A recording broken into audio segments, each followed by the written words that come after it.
বন্ধুরা, এবারের ঈদে কিন্তু শাকিব খানের বরবাদ এবং ছোট পর্দার জনপ্রিয় অভিনেতা নিশোর দাগি দারুণভাবে ফাটিয়ে দিয়েছে। কেউ বলছে দাগি এবারে সেরা ছবি, কেউ বলছে বরবাদ সেরা ছবি। তবে আমরা এই নিয়ে একটি রিভিউ দেখবো। আসলে রিভিউতে আসলে মূলত কোন সিনেমায় গিয়ে সেটি কিন্তু আমরা জানতে পারবো। তো বন্ধুরা, চলুন সেই রিভিউটি দেখে আসা যাক।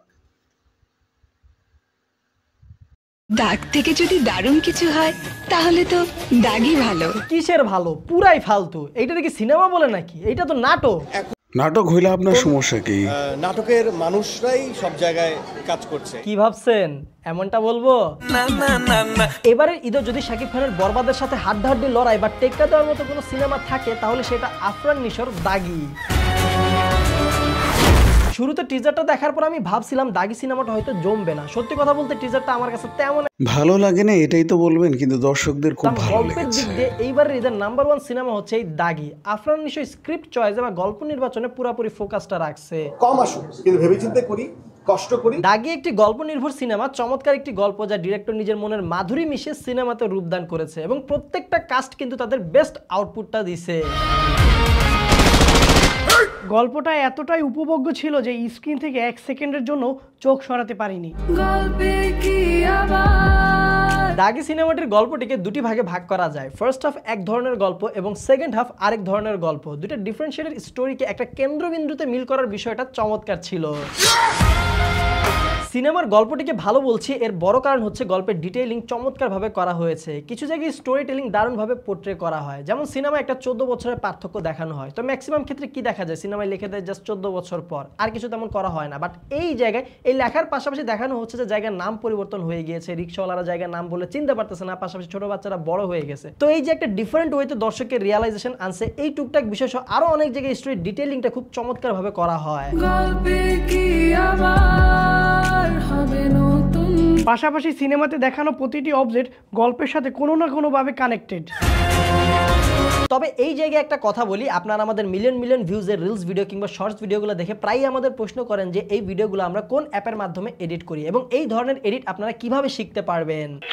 মূলত আমরা আমাদের সকল শর্টস ভিডিওগুলোর এডিট করি ক্যাপকাট দিয়ে। ক্যাপকাট দিয়েও কিন্তু বর্তমানে প্রফেশনালি ভিডিও এডিট করা সম্ভব যদি আপনি এডিটটা প্রপার ভাবে শিখতে পারেন। আপনার এই শেখার যাত্রা সহজ করে দিতে আইসিটি বাংলা নিয়ে এসেছে content creation with CapCut course. এই কোর্সটি করার মাধ্যমে আপনি মোবাইলে কিংবা পিসিতে দুই মাধ্যমে ভিডিও এডিটিং শিখতে পারবেন একদমই সহজে। এই কোর্সটিতে আপনারা শিখবেন 1.5 মাসের লাইভ ক্লাসে খুব সহজে ক্যাপকাট দিয়ে professionally video edit, Facebook, YouTube, Instagram এবং টিকটকের অ্যাট্রাকটিভ কন্টেন্ট রেডি করা সহ থাকবে real life project, trendy transitions, effects এবং টেক্সট অ্যানিমেশনের ব্যবহার, ভিডিও কন্টেন্ট ব্যবহার করে কিভাবে অনলাইন থেকে ইনকাম করা যায় তা নিয়ে বিস্তারিত আলোচনা, কিভাবে ফ্রিল্যান্স মার্কেট প্লেসে কাজ পাবেন তার হিডেন টিপস অ্যান্ড ট্রিক্স। তাই আপনি যদি ভিডিও এডিট শিখে ফ্রিল্যান্স মার্কেট প্লেসে ডলার ইনকাম করতে চান তাহলে আজই জয়েন করুন আইসিটি বাংলার কন্টেন্ট ক্রিয়েশন উইথ ক্যাপকাট এই কোর্সটিতে। এই কোর্সটিতে এনরোল করার লিংক কিন্তু এই ভিডিওটির ডেসক্রিপশন বক্স এবং কমেন্ট বক্সে দেওয়া আছে। এছাড়াও আপনারা যদি এই কোর্সটি সম্পর্কে কিংবা আইসিটি বাংলা সম্পর্কে আরো বিস্তারিত জানতে চান তাহলে এখনই ফোন করুন স্ক্রিনে দেখানো নম্বরে।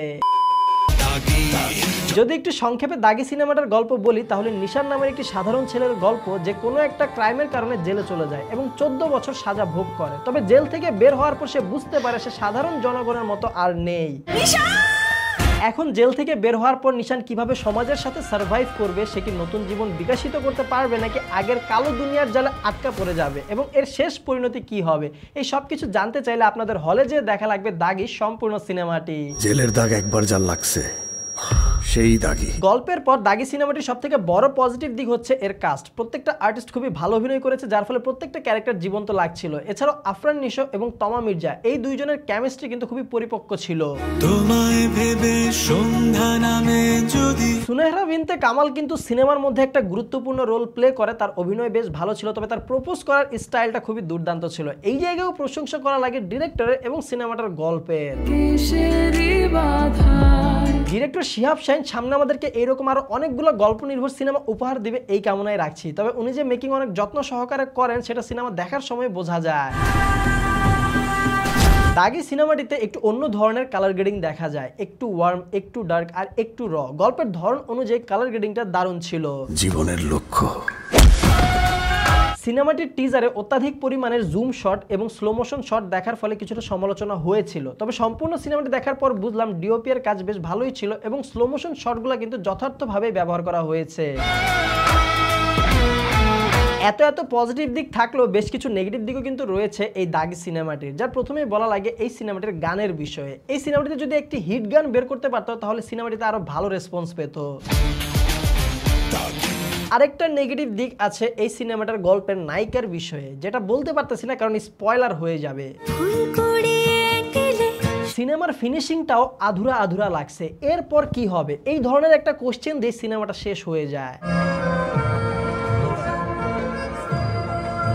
এইবার একটা হট পয়েন্টে কথা বলা যাক, এত ভালো সিনেমা বানানোর পরও এই দাগি সিনেমাটি নিয়ে এত সমালোচনা কেন, এত নেগেটিভ রিভিউ কেন দেওয়া হচ্ছে, কার জন্য? ডিরেক্টরের জন্য আপনাদের সবাইকে স্বাগত, নাকি প্রোডিউসারের জন্য? আমরা দাগির একটা নেগেটিভ রিভিউ আমরা পাই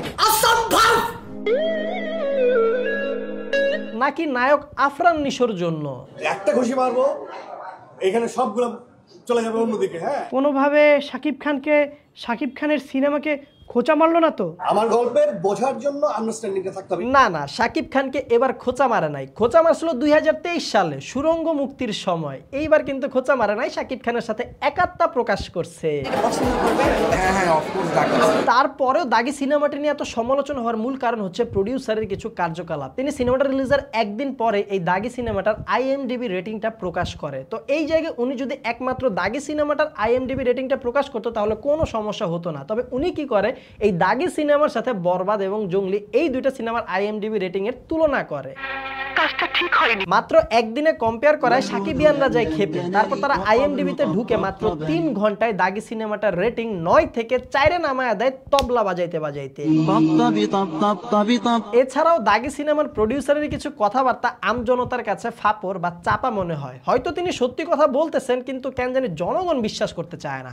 সিনেপ্লেক্সে 10,000 লোক দাগি দেখেছে এবং দেখছে একদিনে। প্রডিউসারদের মনে হয় একটু কম কথা বলাই ভালো। তুমি কথা বেশি বলো, কথা বেশি বলার লোক আমার পছন্দ না। এরপর আসে সমালোচনা হওয়ার জন্য ডিরেক্টরের ভূমিকা। ডিরেক্টর তার পোস্টে বলে দাগি একটা গল্প নির্ভর সিনেমা, তার সিনেমায় গল্প রয়েছে। বাস এতটুকু পর্যন্ত কথাটা বললে শেষ হয়ে যেত, কোনো সমস্যাই হইতো না। কিন্তু তারপর আবার যোগ করে তার সিনেমায় বেহুদা অ্যাকশন বা যাত্রা পালার মতো না। তো এই জায়গায় এই কথাগুলো শুনে সাকিবিয়ানরা মনে করে সাকিব খানকে ডেডিকেট করে বলা হয়েছে, বরবাদ সিনেমাটাকে খোঁচা দেওয়া হয়েছে, তাই তারাও যায় খেইপা।